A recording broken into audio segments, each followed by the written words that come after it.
Victoria también fue una mujer admirada por los hombres, ¿no? Por hombres y por mujeres, por su intelecto, por su conocimiento, por su forma de ser, por la forma en que ella abordaba. Ella ha llegado a lugares inimaginables para otras personas, por ejemplo, a entrevistarse con Mussolini, a recibir a Indira Gandhi. Vamos a un lugar histórico, monumento histórico nacional, donde ha habido personalidades de renombre internacional que han estado o un ratito o han pasado el día o han pasado temporadas, tanto en esta Villa Ocampo como en Villa Victoria en Mar del Plata. Eran lugares de encuentro y ahí encontramos también una similitud entre Victoria y Mariquita en el sentido del uso de la tertulia.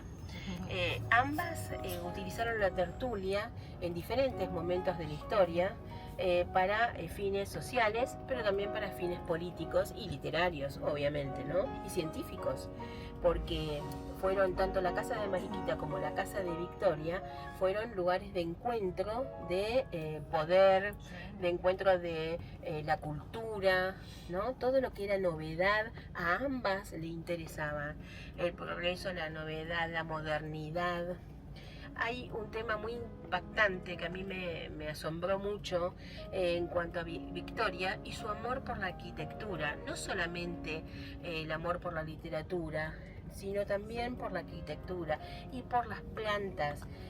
Eso lo heredó de su mamá y de su papá, que era un ingeniero muy hábil. Esa pasión por la arquitectura y por la vanguardia le viene a Victoria, obviamente en los genes por su papá, que es ingeniero, pero también por una cuestión personal de acceder a la cultura y a la vanguardia en Europa. Una persona tan viajada, que ha ido a tantos lados, que de chiquita viajó a Europa y luego, cuando tenía 18 años, hizo otro viaje a Europa, donde tuvo la oportunidad de estudiar en la Sorbonne, es decir, fíjense dónde terminó su formación, ¿no? Qué exclusivo. Y ahí conoció las obras de San Agustín, ahí se nutrió de las nuevas corrientes como la de Nietzsche, de Schopenhauer, ¿no es cierto? Todas estas corrientes existencialistas que la marcaron también. Es una mujer de avanzada porque ella logró cosas que otras mujeres no pudieron. ¿Por qué? Porque no tenían los medios, pero también porque no tenían la voluntad de hacerlo, ¿no? Porque también hay que atreverse en una sociedad tan pacata, tan prohibitiva. Atreverse a decir, no, voy a hacer mi vida, este hombre no me gusta, no me conviene, no estoy contenta, me voy a separar, era un atrevimiento total en aquellas épocas, ¿no? Me voy de viaje. Fue una mujer feminista. ¿Por qué? Y porque ella luchaba para la educación de la mujer. Ella fue miembro de la Unión de Mujeres Argentinas, chicas, aparte de la revista Sur.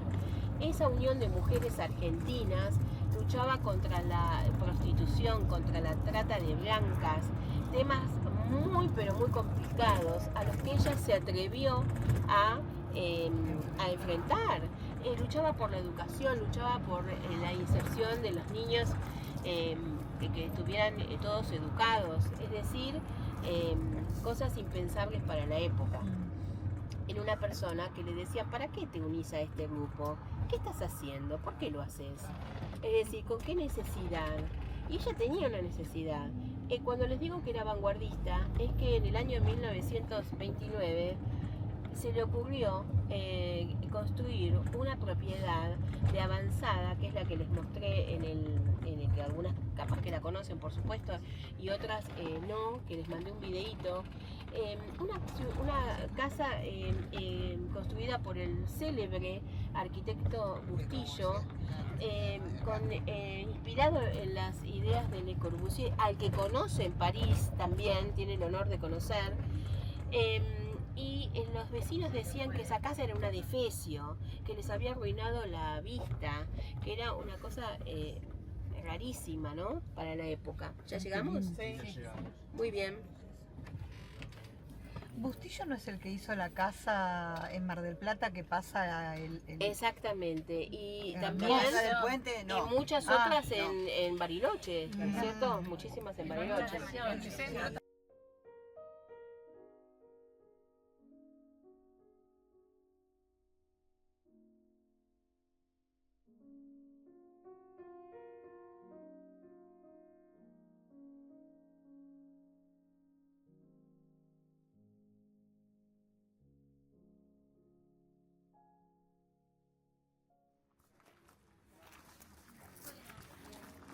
buen día.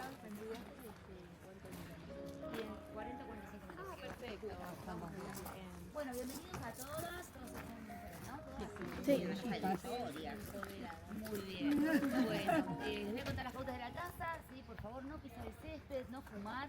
Villacampo es libre de humo. Si alguien fuma y necesita fumar, puede salir las veces que necesite y... Uy. Bueno, ahora nos juntamos y volver a ingresar. Dentro de la casa pedimos por favor la foto sin flash y no tocar objetos, ¿sí? El punto de encuentro para la visita por acá derecho. ¿Vieron que está la flor del pájaro? Sí, no sé el nombre, cómo es científico, pero bueno, siempre le decimos la flor del pájaro. Desde ahí sale el guía a las 12 del mediodía.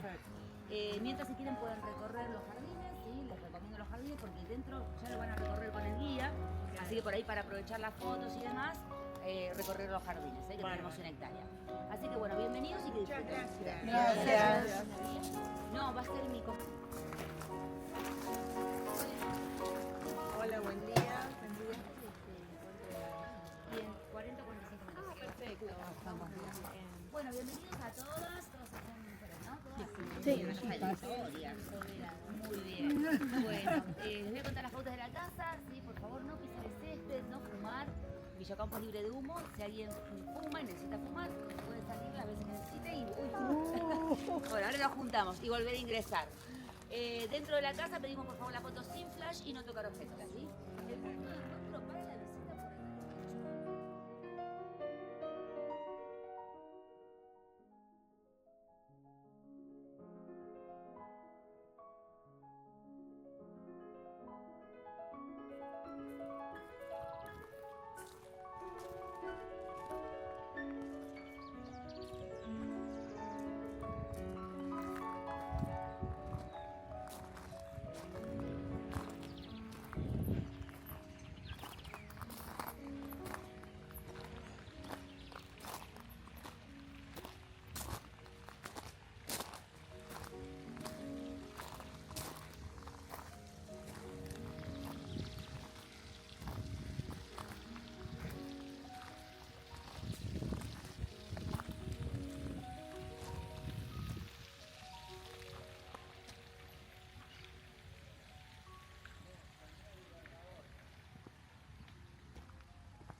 A ver, Mara, ¿dónde estamos?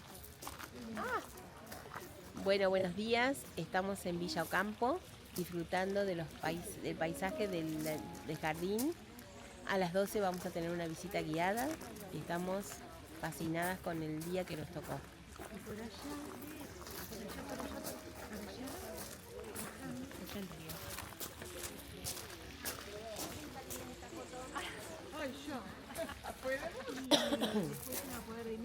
A ver, Mara, ¿dónde estamos? Yo moría de ganas Bueno, buenos de ir a días. esa casa, Estamos porque en él era Villa amigo mío Ocampo, cuando yo tenía disfrutando 18, del 20 años. paisaje del Y Marcelo Serrabairuz, un íntimo amigo mío, iba todo el tiempo. Yo decía, ay Marcelo, decile que quiero ir. Bueno, le voy a decir, bueno, dale, decile. Entonces, le digo que solo a las 6 de la tarde, yo no quiero molestar, quiero ir y ver. Entonces me dijo, no, que te invito a almorzar. Estás loco, no quiero eso. Además nosotros éramos con Rosario, una de mis chicas, y Guillermo, mi marido. ¿No? ¿Qué vas a traer de postre? ¿Qué sé yo? ¿Pasta frola? ¿Te gusta? Dale, tráeme una pasta frola. Bueno, al otro día vuelve a hablar conmigo, me dice, no te vayas a olvidar la pasta frola, ¿eh? Bueno, está bien, qué sé yo. Y fui a la casa. Es un sueño. Tiene estas palmeras y una bajadita, todo hecho por Taís, ¿no? Y la casa es de locos. Me saqué fotos porque vivía el padre, que tenía como 90 años. Y le digo, ay, ¿me puedo sacar una foto? Le digo al señor. Y entonces me dice, sácate lo que quieras, saca todo lo que quieras, qué sé yo. Bueno, me puse a sacar fotos por toda la casa, divina, divina. Así como esta, pero diferente. Sí, sigue estando. Qué bueno. Pero bueno, Arturo García Rams, mi amigo, murió en pandemia. El papá de 93 años también murió. Y ahora quedaron otros hijos. Y hacen películas ahí. Es un sueño, es como esto. Como esto. Yo les quería contar que aquí, recién me decía Angelita, si había estado aquí viviendo Rabindranath Tagore. Él había sido premio Nobel de Literatura en la India y era una personalidad. Una personalidad que impactó de tal manera a Victoria que le hizo a ella tener una crisis religiosa, porque según mi humilde mirada, lo que encontraba ella en este personaje con esa barba, que era como un dios que se aparecía, era toda una filosofía de vida muy, muy contraria a la que profesaba su familia, ¿no? Un dios comprensivo, un dios permisivo, un dios protector, alguien que la iba a comprender, en teoría, ¿no?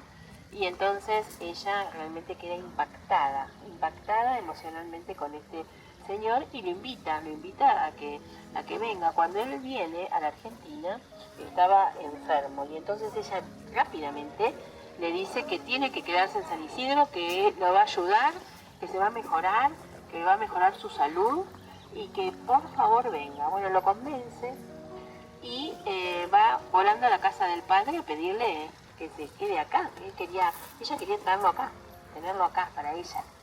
Pero resulta que el padre le dijo que no, de ninguna manera, oposición total. Ah, bueno, entonces mira lo que voy a hacer. Le pidió una casa a una prima, que se llama la casa Mira al Río, bueno, todas esas casas Mira al Río, y lo tenía cerquita de acá. Y entonces ella, ¿qué hizo? Se vino a instalar acá. Y entonces lo tenía cerca, y comían juntos todos los días, y lo convenció, como era un artista, un escritor impresionante, pero aparte lo convenció para que empezara a pintar.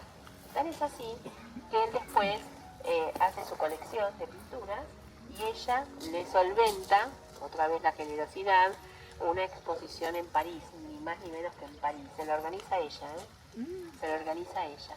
Cuando se va, ella no quería que se fuera. Hay una película muy linda para ver si ustedes quieren, el cine art, con una actriz fabulosa que creo que es Mercedes Funes, que hace de Victoria Ocampo, y es la relación de ella con Tagore, y también la empleada que iba con ella siempre, Fanny, que estaba enamoradísima de Tagore también. Todas morían por Tagore porque, claro, era como un Dalai Lama, como un Osho, ¿no? Una persona que traía toda esta mística y paz, y todo perdón, y todo era, bueno, todo tiene yo lo estoy diciendo así muy light, pero tiene todo un trasfondo, ¿no? Filosófico muy importante. Imagínense los críticos que tomaron esto como un atrevimiento total, como una locura de Victoria. ¿Cómo se iba a codear con esta gente? ¿Cómo iba a...? Claro, era Victoria. ¿Qué año, María Laura? Y bueno, ahí, mira, déjame pensar, porque tengo una ensalada de años terrible. Te lo voy a decir porque tengo todo anotado. ¿Qué edad tenía? No, ella era una mujer ya de mediana edad, mediana edad, que podía, imagínate que el padre todavía estaba vivo, así que era antes de 35. Perdón, ¿puedo intercalar una poesía chiquita de Tagore? Sí. Es así. Yo dormía y soñaba que la vida era alegría. Desperté y vi que la vida era servicio. Serví y vi que el servicio era alegría. Ay, qué es muy bonita. Sí. Es de Tagore. Muy bien, Mariana. Lo voy a ¿Qué poner. nivel, chicas? Discúlpenme, pero estoy anonadada con el nivel. Quiero que por favor después te la filmes y la pongas en el ¿puede ser? Sí. ¿O es mucho pedir? Porque si yo te filmo yo, antes de... Bueno, le escribió Tagore, sí. No, pero que dicha por vos, me Bueno, gusta. dale. Bueno, te felicito y... Son tus hijos.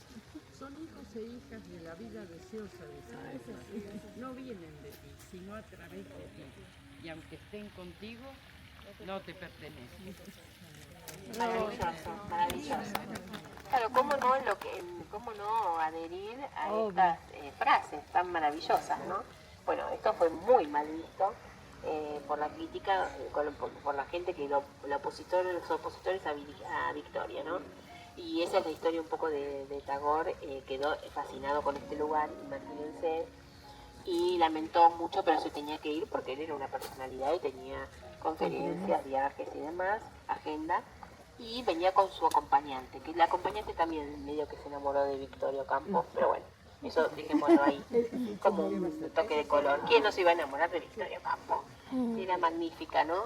Entonces, era de avanzada, era canchera, sabía muchísimo, hablaba idiomas, disponía, invitaba, compartía, bueno, tenía un montón de cualidades. Y cuando se iba, fíjense lo que le regaló un sofá para que él pueda descansar y se lo puso en el camarote, se lo puso en el barco para que él pudiera mirar el mar y descansar como le gustaba hacer cuando estaba en San Isidro, ¿no?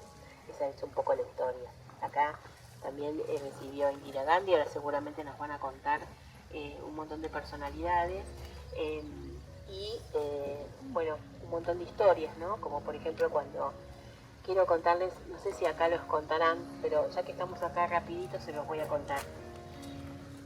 Ella fue una persona anti-peronista y anticomunista, no, antifascista. Por eso estaba totalmente en contra de lo ocurrido en la Guerra Civil Española. Ayudó muchísimo a personas a huir, a conseguir pasaportes, mandó dinero, mandó comida, bueno, un montón de ayuda humanitaria hizo, que hizo esa parte de la fundación o de la revista Sur y de la editorial Sur, ¿no? Eso pinta también su alma generosa con los que estaban padeciendo a los regímenes totalitarios. Ella se entrevista con Mussolini, llega a entrevistarse con Mussolini, le pregunta qué papel tiene que jugar la mujer en esta guerra y en el partido. Y Mussolini le contesta muy suelto de cuerpo: la mujer para lo que sirve es para dar vida a soldados. Eso era lo único que pudo sacar. Imagínense para una feminista encontrarse con un tirano, un dictador que le dice en la cara semejante afirmación. Para ella fue un insulto, lo consideró indigno y se retiró como había ido. Pero luego vino el gobierno peronista y ella estaba en desacuerdo. Nosotros hace poco hicimos un paseo interesantísimo que acá me acompañaron Soledad y Olga y Cintia, hasta acá, vinieron también y fue muy importante porque conocer un poco, ahora estamos del otro lado, ¿no? del mostrador, y a ella la tildaban de antiperonista, de contrera, y no la querían realmente. Tanto fue así, tanta guerra le hicieron, que fíjense que Victoria, siendo feminista y queriendo el voto femenino, que ya muchísimas otras personalidades, como por ejemplo Alicia Moró de Justo y tantas otras, estaban batallando para que las mujeres votaran, lo logra finalmente el peronismo en el 47, pero Victoria critica que también lo dijimos en el paseo, que era una herramienta política para que Perón se perpetúe en el poder. Entonces no lo aguantó, no lo quería, ese era un voto político que a ella no le convenía y decía abiertamente que eso estaba mal. Entonces estuvo presa 26 días en la cárcel del Buen Pastor, que era una cárcel que está pegada, los que vinieron al paseo de San Telmo, está pegada a San Pedro Telmo, ese edificio colonial antiguo, que era una cárcel de mujeres. Estaba dirigida por religiosas, pero no dejaba de ser una cárcel. Vení, Marcela, por favor. Una cárcel y donde básicamente también había personas que ejercían la prostitución y que, bueno, las alojaban allí. Fíjense dónde la pusieron. Tiene todo un simbolismo y un mensaje eso. ¿Y cuál fue el motivo de que esto? Bueno, ella le hicieron una orden de allanamiento en la revista Sur y en su casa, porque dijeron que ella había complotado, que había hecho un levantamiento contra Perón cuando estaba haciendo un discurso en la CQT. Y también metieron preso a un radical, Carranza, que era un líder radical que también fue tenido por sospechoso. Pero en realidad esto venía de antes, porque le molestaba las publicaciones de la revista Sur, decían que era extranjerizante, que priorizaba lo inglés y lo francés frente a lo argentino o a lo español. Pero bueno, eso después si quieren lo debatimos cuando estemos almorzando, ¿no? Pero básicamente, fíjense, otra coincidencia con Mariquita, ¿no? El encierro.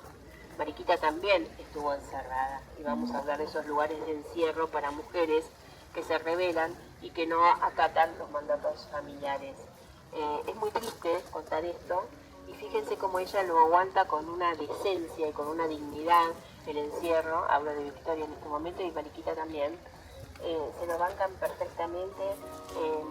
Es una arbitrariedad manifiesta de una persona que tiene semejantes contactos, se lo hicieron a propósito, obviamente. La política es muy sucia. Y la cárcel de mujeres que estaban enfermos, hacían los chiquitos y los chiquitos estaban allí. Nunca me voy a olvidar que es un trabajo de investigación ahí. Y nunca me voy a olvidar el sonido de las madres con los chiquitos en un patio, cantándoles y hablando. Era durísimo. Sí, dicen que el encierro fue en una habitación de 11 mujeres, donde compartían todo. Tenían un guardapolvo blanco y azul, y tenían 1 hora a la mañana y 1 hora a la tarde para salir a caminar. Eso era toda la recreación. Después todo pasaba por esa habitación gigante, donde comían, dormían, todo. Y según dice los relatos de Victoria, también ya había habido tortura en algunas de esas mujeres que llegaban a esa cárcel, y ya que bueno, la picana eléctrica y las torturas son muy anteriores a el relato oficial que nos quisieron involucrar de que era realmente desde el 76 en adelante o el 70 en adelante. Lamentablemente en la Argentina estas prácticas se han hecho muchos años antes. Los voy a acompañar en este recorrido histórico por Villocampo, así que vamos a recorrer la casa por dentro, hablando fundamentalmente de la vida de Victoria Ocampo, que fue quien habitó la casa. Ella vivió aquí entre los años 1941 y 1979. Victoria fue reconocida a lo largo de su vida fundamentalmente por haber sido la fundadora, directora, además, de la revista y la editorial Sur, ¿sí? Fue la editora de la obra de algunos de los escritores latinoamericanos más importantes del siglo XX, fue amiga personal de muchos intelectuales importantes del siglo XX, así que vamos a ir nombrando personajes importantes también a lo largo de este recorrido, personajes que han pasado por acá. Esta fue su última residencia, vivió acá los últimos 38 años de su vida, de hecho murió en Villocampo en 1979 a los 88 años. Algunos años de su muerte, Victoria dona la casa a la UNESCO, así que en realidad a partir de ese momento, a partir de esa donación en vida que realiza en 1973, ella se va a quedar viviendo en la casa a partir, digamos, en una suerte de comodato, por así decirlo, hasta su muerte, ¿no? Pero desde ese momento que Villocampo es la única propiedad privada de la UNESCO en todo el mundo, tiene esa enorme particularidad. ¿Sí? Es una casa que Victoria recibe como parte de una herencia de quien había sido su madrina, una señora que se llamaba Francisca Ocampo de Ocampo. Esa madrina de Victoria, junto a quien era su esposo en ese entonces, son quienes hicieron diseñar y construir esta casa, que se estrenó para el verano de 1891, no como una residencia, sino como una quinta de verano, una casa para veranear, ¿sí? Esta era una zona rural en ese momento, era una zona en la que mayormente se construían muchas de las familias, digamos, patricias, que vivían en la ciudad de Buenos Aires y que tenían sus lotes, digamos, por así decirlo, hacia esta zona norte. Lo mismo pasaba con la zona sur, lo mismo pasaba también hacia el oeste, ¿no es cierto? Se construían estas estancias, ¿no? Y Villocampo era una quinta construida en un lote de 10 hectáreas en ese momento y en una zona rural. Hoy tenemos 1 hectárea y 1 tercio de jardín, así que era casi 10 veces más grande ese jardín original, ¿no? Se ingresaba por el Camino Real, que ahora es la Avenida Libertador, y el límite hacia al este era la orilla del río de la Plata, así que caminando por el jardín se llegaba hasta el río en ese momento. La misma familia fue loteando y vendiendo ese jardín original hasta ¿Ahora quedarse... no se llega hasta el río? No, está loteado y vendido. Así que eso para hacer un negocio inmobiliario fue haciendo la familia por el correr del tiempo. La casa la diseñó y la construyó un miembro de la familia, ¿sí? Que era ingeniero civil, se llamó Manuel Ocampo. Él es el sobrino de Francisca, de la propietaria original, y es el padre de Victoria Ocampo. Así que el padre de Victoria fue quien diseñó y construyó esta casa. Un hombre joven, en ese momento tenía 28 años. Una casa interesante para su época porque se estrena con un generador de energía, así que en el siglo XIX en medio del campo tenía luz. Tenía un sistema de agua corriente y caliente para 10 baños y cocina. Luego se le colocó un teléfono y en 1914 la firma Otis le hace un ascensor a la casa también. Así que todas estas comodidades para la familia que disfrutaba de la casa, generalmente y únicamente en el verano, ¿sí? Hasta que Victoria viene a vivir acá en 1941 y se va a instalar todo el año, va a ser su residencia y cambia la historia y la dinámica de la casa también. No solamente cambia su historia, su dinámica, sino que también cambia su aspecto interior. Victoria cambia casi todos los muebles en 1941, así que esto es importante porque si bien todo lo que van a ver a lo largo del recorrido es original, queda muy poco de lo que había sido la ambientación de la casa del siglo XIX. Así que no es una casa que tenga grandes antigüedades y muchos elementos que uno espera, digamos, sino que es una casa muy ayornada al siglo XX, ¿sí? Además, en ese marco, Victoria Ocampo fue una de las grandes divulgadoras del movimiento de arquitectura moderna, así que era una persona que especialmente se ocupó y se interesó por la arquitectura moderna y por el diseño industrial del siglo XX, ¿sí? Ella, de hecho, fue la primera persona en Buenos Aires en tomar la iniciativa de llamar a un arquitecto y pedirle que le diseñe una casa de estilo racionalista, una casa moderna. El racionalismo forma parte de los primeros movimientos dentro del movimiento de arquitectura moderna, como en los años 20. Esa casa la diseña y la construye para Victoria Alejandro Bustillo, un arquitecto argentino. Actualmente es la sede del Fondo Nacional de las Artes, frente a la réplica de la casa de José de San Martín, en Barrio Parque. Así que bueno, se puede visitar la casa si quieren ir a verla. De ahí provienen muchos de los muebles que vamos a ver en Villocampo, así que Victoria trae todo su mobiliario de vanguardia de su casa moderna Villocampo y lo mezcla con otras cosas también, así que vamos a ver todas estas cosas. O sea, vamos a ver la casa como la dejó ella, ¿sí? Todo lo que es la arquitectura de la casa, o sea, todo lo que es estructura es original, así que Victoria no va a tirar ninguna pared de la casa, simplemente le va a cambiar los objetos, ¿sí? El color exterior de la casa es el original, esta combinación de color ocre con amarillo siena. La casa adentro tiene 7 dormitorios de servicio, arriba de todo en la mansarda, distribuidos en el primer piso. Tiene 4 dormitorios para la familia, uno más en planta baja, que son estas ventanas que ven acá a la izquierda, era el dormitorio del bisabuelo de Victoria. Y luego la planta baja va a estar destinada, con excepción de este dormitorio, a la vida social de la familia. ¿Sí? Están los salones de índole social, el hall de recepción, el comedor, la sala de música, la sala de estar, ¿sí? El subsuelo, donde hoy en día están los baños, originalmente estaba la cocina, el comedor del personal de servicio y la despensa, ¿sí? Así que de esa manera estaba distribuida la casa, una casa pensada para el estilo de vida de una familia patricia de la generación del 80, digamos, ¿no? Y luego Victoria va a venir a vivir acá sola, a mediados del siglo XX, y bueno, como les dije, va a ayornar dentro de lo que ella puede en ese momento la casa a un estilo de vida propio de esa época que le toca habitarla. El primer objeto de la casa de Barrio Parque lo vamos a ver ni bien ingresemos ahora por la entrada principal. Supo ser la alfombra de la casa, del hall de la casa de Barrio Parque, de su casa nacionalista, y pasó a ser el tapiz de la entrada principal de la casa. Bueno, perfecto. Vamos a rodear la mesa, tratemos de dejar libre el fondo que es una zona de paso, ¿sí? Así que la mesa para este lado, por favor. Bueno, este es el comedor principal de la casa. Como les dije, todos los muebles son originales, pero queda verdaderamente poco de lo que había sido los primeros años de la casa. Cuando Victoria se instala acá en 1941, cambia mucho los muebles de la casa y no se construyen los muebles, gracias. Uno de esos pocos elementos antiguos del siglo XIX que deja es la mesa, que es tan antigua como la casa, a la que le compra estas sillas en el Tigre en los años 40. ¿Sí? Las dos lámparas de caño que coltan la chimenea forman parte de este grupo de objetos modernos que ella trae de la casa de Barrio Parque, así que son iluminaria de la Bauhaus, una escuela de estudios industrial alemana de 1919, que ahí compra muchos de los elementos victorianos que tenía para su casa de Barrio Parque, objetos de carácter, algunos casi futuristas, como las lámparas, estamos hablando de hace 100 años atrás, ¿no es cierto? Dos pinturas sobre seda japonesas en el centro del espacio, antigüedades orientales que conviven dentro de todo este criticismo que deja Victoria, que colecciona a principios del siglo XX, así que la década del 10, digamos por así decirlo, no los primeros años del siglo XX, va a comprar muchos elementos orientales que van a ser de su gusto personal en ese momento de su vida.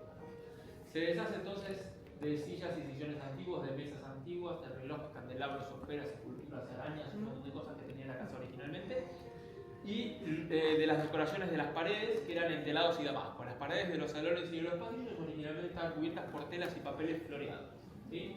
Así que el haberle quitado ese elemento decorativo, por supuesto, cambia mucho el aspecto general de la casa, ¿no? Así que era bien distinta la Bellocampo del siglo XIX contra la Bellocampo de Victoria. Y por último, pintando toda la madera o la boiserie de color blanco tiza, salvo este comedor. Es el único espacio de la casa que conserva la madera a la vista, que en este caso en particular del comedor es madera de roble, ¿sí? El resto de la madera de la casa está toda pintada blanco por Victoria con esta intención de homogeneizar y modernizar la casa, ¿sí? Este era el comedor principal, o el comedor, si se quiere, ceremonial, por así decirlo, de la casa.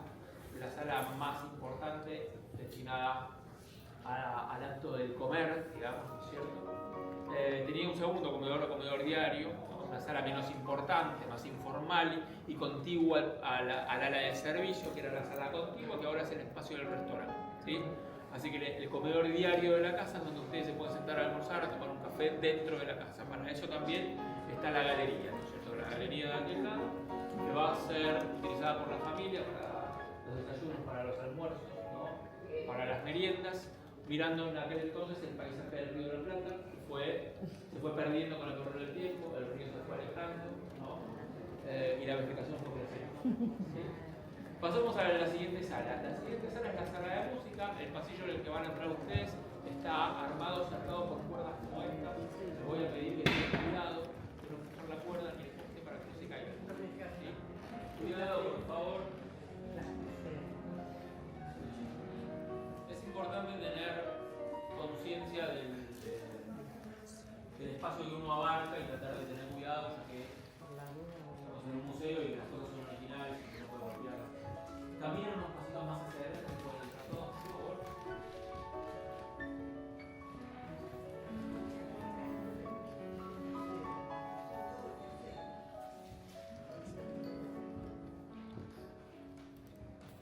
Bueno, muy bien. Esta es la sala de música, es una sala bastante modificada ya por Victoria, ya es una sala blanca, como pueden ver, así construir esta chimenea, la construye Alberto Previs, el arquitecto argentino, su constructor favorito, agregando un detalle estructural de modernidad, entonces, ¿no? A los interiores de la casa, y escoltada por dos veladores de cristal art déco, además de los años 20, que eran lámparas de su casa de Barrio Parque también. Así que todos elementos, como les dije, que son un guiño a la modernidad de la época, ¿no? Algunas imágenes arriba de la chimenea. En la foto de la izquierda, fotografía de un artista francés llamado Pascal Damian Bouguereau, un hombre que hace dos retratos para la familia. Uno de ellos, este que ven aquí colgado, de hecho en la fotografía está este retrato, el segundo de la fila, que es un retrato de Victoria, pintado por este hombre en 1910 en París.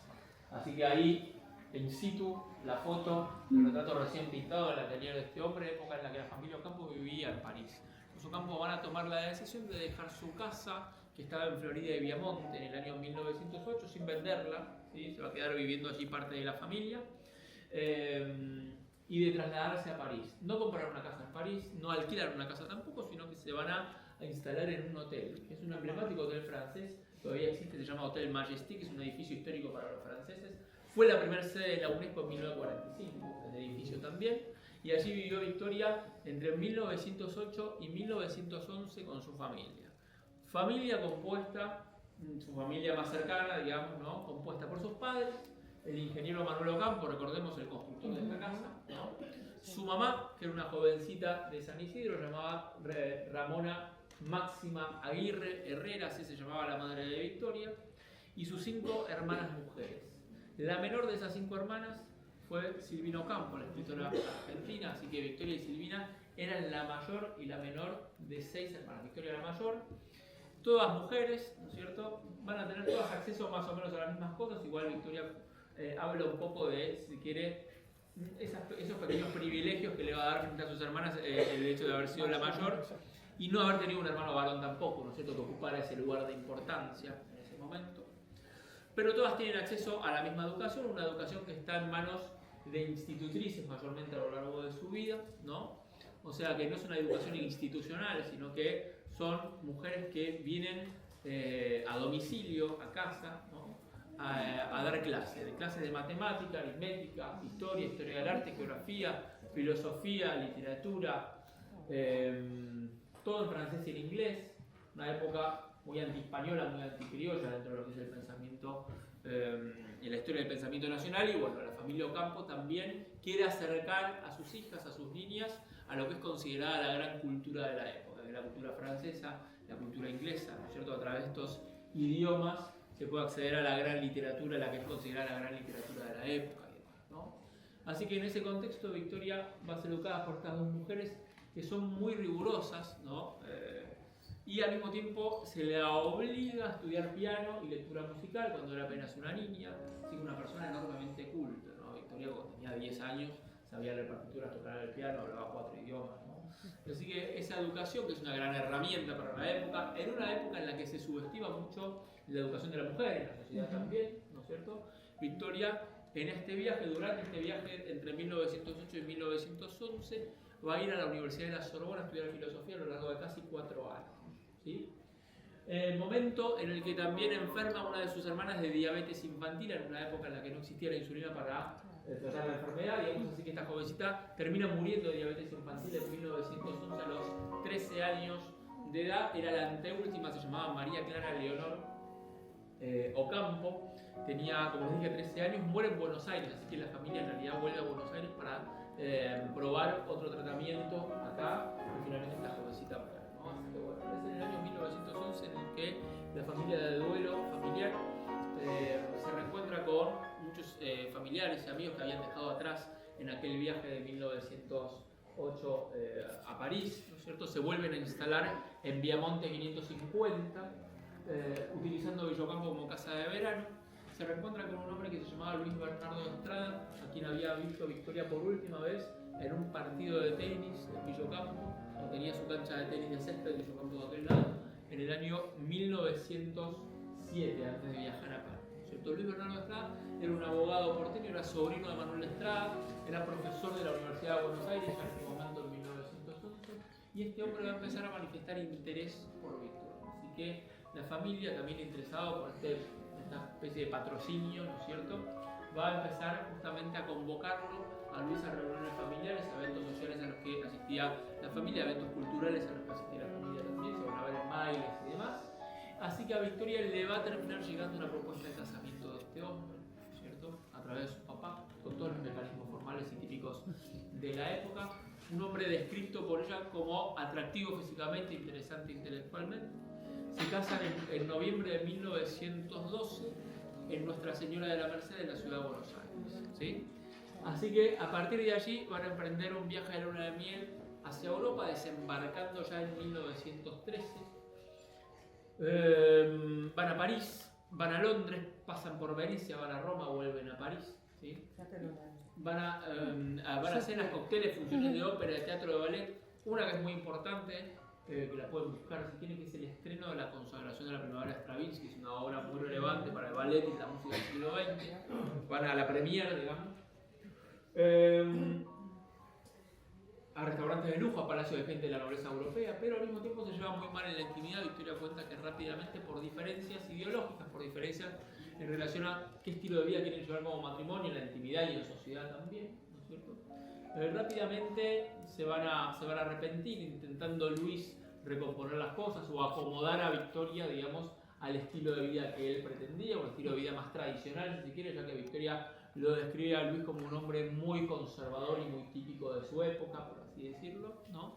Victoria va a tomar la decisión en ese momento de no, digamos, dejarse embarazar, que era lo esperable por el círculo social, por la familia en ese momento, que después de un viaje tan largo Victoria volviese encinta o incluso ya con una criatura, digamos, ¿cierto? Así que Victoria sobre todo se va a resistir a ese estilo de vida tan propio de la época y van a vivir separados en la misma casa, o sea, en el mismo techo, pero separados en la intimidad y mostrándose juntos en público. Así que el matrimonio se va a transformar en una suerte de fachada, no existiendo el divorcio en nuestro país y estando muy mal visto separarse, ni hablar en el año 1913, ¿no es cierto? Así que bueno, la cuestión es que así vive el matrimonio en una casa que estaba en la calle Tucumán 675 en la ciudad de Buenos Aires, hasta que finalmente en el año 1922 van a tomar la decisión de separarse públicamente y se va a vivir cada uno por su lado. Victoria se va a vivir a un departamento que estaba en la calle Viamonte, años en los que Victoria manejaba, fumaba, usaba trajes, usaba pantalones, así que era un personaje muy singular para la época, bastante despreciado por gente conservadora, naturalmente, en ese momento, que mucha gente deja de hablar, ¿no es cierto? Y demás. Son años interesantes, fundamentalmente porque Victoria empieza a moverse más en el mundo que a ella le interesaba, que era el mundo, llamémosle, de la cultura, ¿no es cierto? De la literatura, de las artes plásticas, de la música. Ella como una persona culta y como una suerte de gestora, por así decirlo, de debates entre intelectuales, de tertulias y demás, incluso de conferencias, ¿no? También empieza a ser anfitriona de figuras que vienen del exterior. El primero, un personaje muy emblemático de la época, es Rabindranath Tagore, que es un filósofo y poeta ganador del premio Nobel, ¿no? En su gira sudamericana, cuando vino a Buenos Aires, Victoria lo va a hospedar 2 meses en una casa que estaba acá, en la barranca de Bécar, que se llamaba Mira el Río, esa casa, y ahí se queda Tagore 2 meses. Después viene Ortega y Gasset, después Antoine Saint-Exupéry, Le Corbusier, que es el arquitecto probablemente más famoso del movimiento de arquitectura moderna, en 1929 también. Victoria empieza a animarse a escribir también, ya soltera, se animaba a hacer varias cosas, ¿cierto? Pero también empieza a animarse a escribir, escribe su primer libro, un ensayo sobre la Divina Comedia, que se lo publica nada más ni nada menos que Ortega y Gasset. Así que es un primer libro. Después Victoria se arrepiente porque le parece un tema medio pretencioso para una primera obra, para una obra joven, digamos, pero está Ortega detrás de todo esto. En el medio Victoria reunía, como os dije, intelectuales. En ese grupo estaba Borges de 23 años, estaba Manuel Mujica Lainez y bueno, Oliverio Girondo, Ricardo Guiraldes. La mujer de Ricardo Guiraldes se llamaba Adriana de Carril. Una intelectual que se llamaba María Rosa Oliver, que era amiga de Victoria también. Había artistas plásticos, gente del grupo de París, como Raquel Forner o Héctor Basaldúa o Alejandro Jules Solar también, ¿sí? Había arquitectos, bueno, un poco de todo, ¿no es cierto? Son la semilla de lo que va a ser después la revista Sur. O sea, la revista va a ser una iniciativa que va a surgir a raíz de, entre comillas, la necesidad de transformar en algo tangible y leíble lo que circulaba en ideas en esos debates, ¿no es cierto? Entonces se termina transformando en una revista cultural que va, digamos, a albergar, por así decirlo, a muchos de estos intelectuales que nombré recién, que van a escribir mayormente ensayos, crónicas, notas y críticas en la revista, ¿no es cierto? Borges, Bioy Sábato, Lainez, pero también Pablo Neruda, Gabriel Mistral, Vargas Llosa, García Márquez, o sea, hay distintas generaciones después de escritores latinoamericanos, ¿no?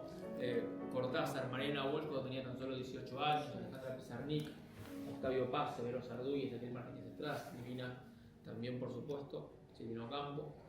Y participaron en la revista Sur escritores de renombre internacional, digamos, y de la vanguardia literaria europea muy importantes, como Aldous Huxley, por ejemplo, George Orwell, Thomas Mann, Hemingway, Sartre, Simone de Beauvoir, Albert Camus, Graham Greene, Italo Calvino, Federico García Lorca también, ¿sí? Así que bueno, es un producto cultural de lujo. Esto yo acabo de nombrar literatura, digamos, ¿no? Pero también se han escrito artículos sobre arquitectura escritos por el mismo Le Corbusier, o los fundadores de la Bauhaus en Alemania como Walter Gropius o Marcel Breuer escribieron en la revista Sur. Arquitectos argentinos, el autor de la Casa del Puente o el constructor de la Casa de Le Corbusier en La Plata, Amancio Williams, escribió en la revista. Lo mismo Alberto Prebisch, el constructor favorito de Victoria, quien le hizo esta chimenea, pero quien le hizo también 2 edificios a Victoria, era su constructor favorito. Y también artículos sobre música. En esa época Victoria va a patrocinar orquestas de música contemporánea, ¿sí? El mismo Alberto Ginastera escribe artículos sobre música en la revista Sur y muchos músicos importantes de la época también. Victoria es directora artística del Teatro Colón en 1933, también en esa misma época, y va a ser una de las gestoras del primer viaje de Igor Stravinsky, este famoso músico, a nuestro país en el año 1936. Arriba del piano de aquel lado está la foto de Stravinsky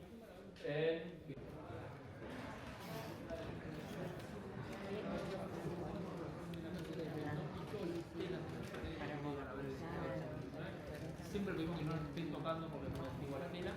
Y al final del pasillo de este lado se van a encontrar con el living, con la sala de estar. Todos los muebles son originales, todos los muebles eran de Victoria. Al salir del living se van a cruzar por la tienda, que es el lugar donde nosotros vendemos los artículos. No se queden en la tienda mirando cosas, después van a poder ir, pasan por la tienda y yo los voy a estar esperando en el hall para seguir con la visita. Te pregunto, ¿las revistas son las que quedaron de Victoria? Las revistas que están en el revistero son revistas de moda que tenía Victoria. Mira. Qué bárbaro.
Esta es la entrada principal, así que uno ni viene y ingresa por la entrada principal, justamente se encuentra con este espacio central, ¿no es cierto?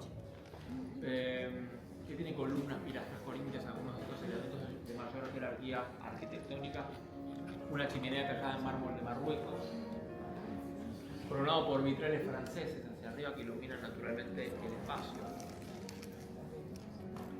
Y en el centro nos reciben también estos dos retratos familiares, pintados por el artista argentino Prilidiano Pueyrredón en 1864, que son los bisabuelos de Victoria, que son al mismo tiempo los padres de Francisca, de quien era la propietaria original de la casa. La señora se llamó Clara Lozano de Ocampo, el señor a mis espaldas se llamó Manuel José de Ocampo González, bisabuelo de Victoria. A lo largo de su vida fue diputado, senador, fue gobernador de la provincia de Buenos Aires, fue candidato a presidente de Juan Selman. Victoria lo recuerda porque él murió cuando ella tenía 5 años. Algunos de los recuerdos más antiguos de su vida corresponden a este señor de verlo en la casa allá de la calle Viamonte o acá en Villa Ocampo. El padre de este hombre, tatarabuelo de Victoria de Ocampo, Manuel José de Ocampo Navia, había emigrado del virreinato del Perú a finales del siglo XVIII, comienzos del siglo XIX. Deja varios hijos en nuestro territorio, un hombre que fue regidor del Cabildo de Buenos Aires, dice Victoria, uno de los negociadores de la renuncia del virrey Liniers. Y ese tatarabuelo de Victoria va a ser como el primero campo en llegar a nuestro territorio, por así decirlo, a lo que después nosotros vamos a llamar la República Argentina, en ese momento el virreinato del Río de la Plata. Bueno, les voy a mostrar algunos elementos que tenemos en la tienda. Habrán visto este librito, que es las cartas entre Victoria Ocampo y Virginia Woolf, la escritora británica. Se han editado varios libros de correspondencia de Victoria porque ha dejado un archivo epistolar muy importante, muy interesante, cartas con Stravinsky, con gente muy importante del siglo XX, y varias personas se han dedicado a publicar libros sobre el epistolario de Victoria Ocampo, así que se han publicado sus cartas con Ortega y Gasset, sus cartas con Virginia Woolf. Este es el último que salió en realidad. Bueno, con otros personajes más, nosotros tenemos el de Virginia Woolf y algunos que otro más también por allí. Después Victoria, bueno, ha escrito su autobiografía también, esa está agotada lamentablemente, pero dicen que la están reeditando ahora. Nosotros sí vendemos algunos ejemplares originales de la revista Sur. ¿Sí? Esta era la revista, es el formato que va a adoptar en los años 50. Claro, sí. Originalmente era un poquito más grande, entre los años 30 y los años 50, luego va a adoptar este formato de libro de bolsillo, esta que tengo en mis manos es de 1966. ¿Sí? Así que bueno, tienen algunas originales a la venta si quieren, si les interesa coleccionar una revista. Este libro, el gran libro se llama La Victoria de los Jardines y tiene un capítulo dedicado exclusivamente al interés de Victoria por divulgar el movimiento de arquitectura moderna y nos muestran los interiores de la casa de Barrio Parque, de su casa moderna racionalista, en enero de 1930.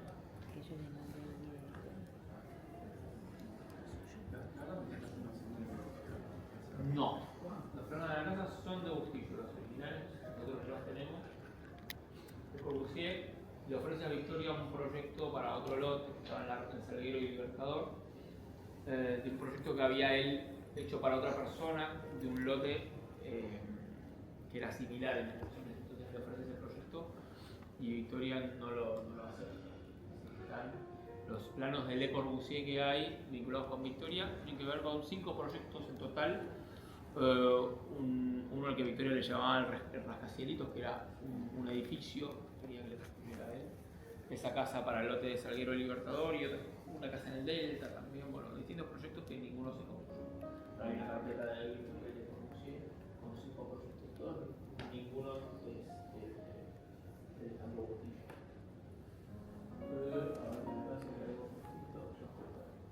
Bueno. Tengo una pregunta. Sí, sí. ¿Están restauradas? Sí. ¿O están muy nítidas? Sí, están restauradas. Sí, la casa tuvo toda una restauración entre los años 2003 y 2005, se restauraron todos los muebles y todas las pinturas. Y bueno, además los interiores de la casa, ¿no?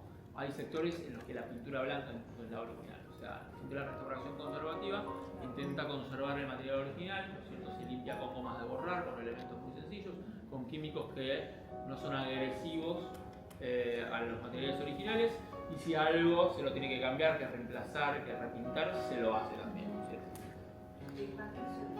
Sí. Si es una combinación de madera, predomina la del roble de Patagonia, en este particular. El resto de la casa, eso solamente en el hall, el resto de la casa en su totalidad son pinoteas cortadas de distintas formas, incluso en damero igual que este. Acá también, creo que te entendí bien, vela también. No, en este espacio no. No, porque veo la piedra muy... Salones y espacio. Claro. No sé. Puede ser. Bueno, Sí.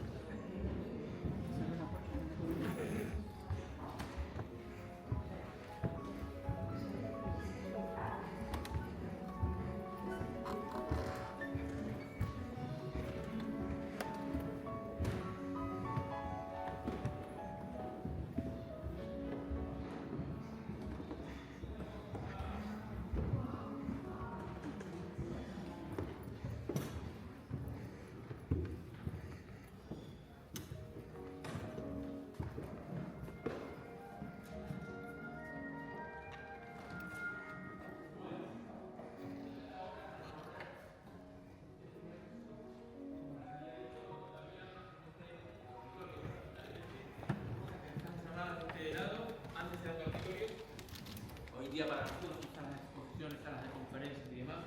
Así que bueno, en este instante están inutilizadas porque no están cerradas, ¿no?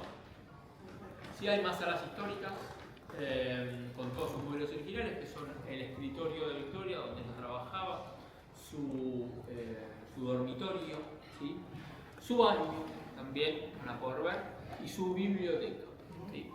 Entre el escritorio y la biblioteca están casi todos los libros que ella deja dentro de la casa, que son casi 12.000, se conforman junto con documentos, fotografías, discos, partituras, un montón de objetos que tenemos, fotografías, nuestro centro de documentación, que es nuestro archivo, ¿no es cierto? Que si bien no es un archivo público, está abierto a la consulta para investigadores, personas que están haciendo trabajos, tesis y demás, ¿sí? Bueno, les voy a abrir la puerta del balcón también para que puedan verlo, el balcón terraza, ¿sí? ¿Tienen cuánto es? Unos 15 minutos más o menos tienen para recorrer este primer piso, 10 minutos. Yo los voy a liberar definitivamente del relato de la visita guiada en este preciso instante, espero que lo hayan disfrutado.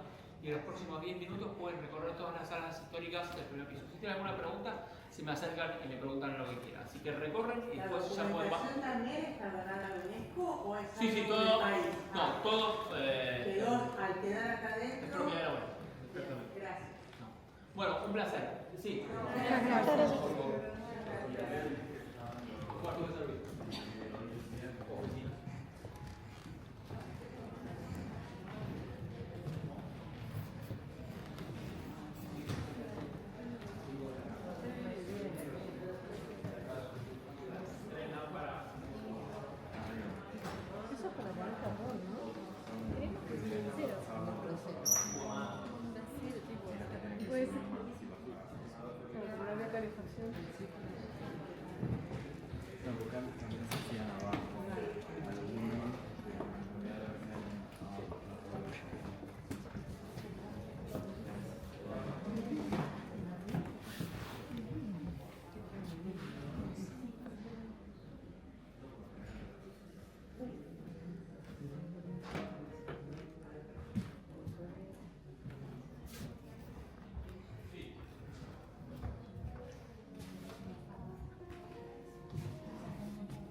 Filmando las habitaciones ahora.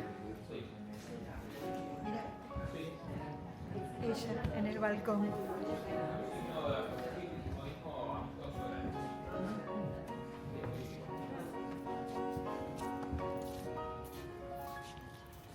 ¿Viste la biblioteca? Sí.